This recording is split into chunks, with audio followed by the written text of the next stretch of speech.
ఈ రోజు వార్తల్లో ముఖ్యాంశాలు. విజయనగరంలో గల ఆదిత్య డిగ్రీ కాలేజ్ అక్రమాలపై ఖండిస్తూ ఎస్ఎఫ్ఐ విద్యార్థి నాయకులు ఆందోళనకు దిగారు. వేరే కాలేజ్ రికాగ్నిషన్ చూపిస్తూ ఇక్కడ కాలేజీలో అడ్మిషన్లు చేస్తూ అధిక ఫీజులు వసూలు చేస్తున్నారని, 3వ అంతస్తు కన్స్ట్రక్షన్ జరుగుతుండగా కిందన క్లాసులు నిర్వహిస్తున్నారని, ఏదైనా ప్రమాదం జరిగితే విద్యార్థులు నష్టపోతారని, ఇది ప్రభుత్వ నిబంధనలకు విరుద్ధమని ఆదిత్య డిగ్రీ కాలేజ్ వద్ద శాంతియుతంగా నిరసన తెలియజేస్తున్న ఎస్ఎఫ్ఐ విద్యార్థి నాయకుల్ని 13 మందిని అరెస్టు చేసి విజయనగరం 1 టౌన్ పోలీస్ స్టేషన్ కు తరలించారు.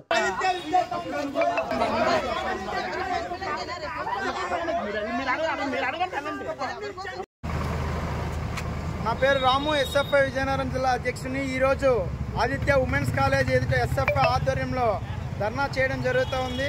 ఈ ధర్నా గల కారణం ఆదిత్య ఉమెన్స్ కాలేజీ ఏదైతే ఉందో శ్రీనివాస ఉమెన్స్ కాలేజీ నుంచి నేమ్ చేంజ్ చేయడం జరిగింది. శ్రీనివాస కాలేజీ పేరు మీదనే క్లాసులు అనేవాళ్ళు నిర్వహించడం జరుగుతూ ఉంది. ఒకవైపు ఆదిత్య కో ఎడ్యుకేషన్ కాలేజీలో అడ్మిషన్లు చేసి వాళ్ళని తీసుకొచ్చి ఉమెన్స్ కాలేజీలో చదివించడం అనేది ఇది ఖచ్చితంగా విద్యకి వ్యతిరేకం.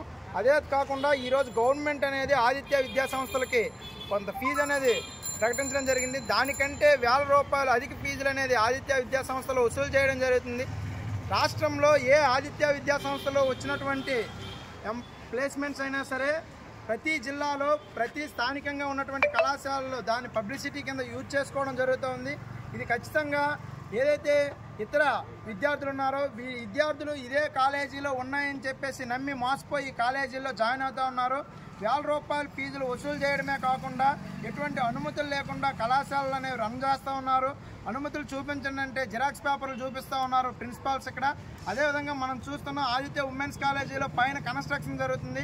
ఒకవైపు కన్స్ట్రక్షన్ జరుగుతున్నటువంటి బిల్డింగ్లో ఇంకోవైపు కాలేజీ విద్యార్థులకు పాఠాలు చెప్తే వాళ్ళ ప్రాణాలకు ఏదైనా ప్రమాదం జరిగితే దాని బాధ్యత ఎవరు వహిస్తారని చెప్పేసి మేము ఎస్ఎఫ్ఐగా ప్రశ్నిస్తూ ఉన్నాం. ఏ అనుమతులు చూపించాలన్నా ఏది అడగాలన్నా సరే కాకినాడలో ఉన్నటువంటి చైర్మన్ని మీరు కలండి, ఇక్కడ మమ్మల్ని అడగడం సరైనటువంటి పద్ధతి కాదని చెప్పేసి ఇక్కడ ప్రిన్సిపల్ మాట్లాడడం అనేది బాధ్యతారాహిత్యం. ఎక్కడైనా సరే ఆదిత్య విద్యా సంస్థల ఫీజులు దందాన్ని ఆపాలి. అదేవిధంగా ఏదైతే కన్స్ట్రక్షన్ అవుతున్నటువంటి బిల్డింగ్లో క్లాసులు నిర్వహిస్తున్నారో దీన్ని వెంటనే క్లోజ్ చేయాలని చెప్పేసి ఎస్ఎఫ్ఐకి డిమాండ్ చేస్తా ఉన్నాం. ఖచ్చితంగా ఈ పోరాటం ఎక్కడితో ఆగదు. నెక్స్ట్ రేపు పొద్దున్న గ్రీవెన్స్లో కలెక్టర్కి కూడా కలవడం జరుగుతుంది. అప్పుడు కూడా అధికారులు స్పందించకపోతే విద్యార్థులందరినీ కూడా వాళ్ళ తల్లిదండ్రులందరినీ కూడా పిలిపించి పెద్ద ఎత్తున కూడా వాళ్ళకు జరుగుతున్నటువంటి అన్యాయాన్ని జిల్లా వ్యాప్తంగా ప్రచారం చేసి వాళ్ళందరినీ ఐక్యం చేసి పోరాటాలు నిర్వహిస్తామని చెప్పేసి ఎస్ఎఫ్ఐ ద్వారా మీడియా ముఖంగా హెచ్చరికలు జారీ చేస్తా ఉన్నాం.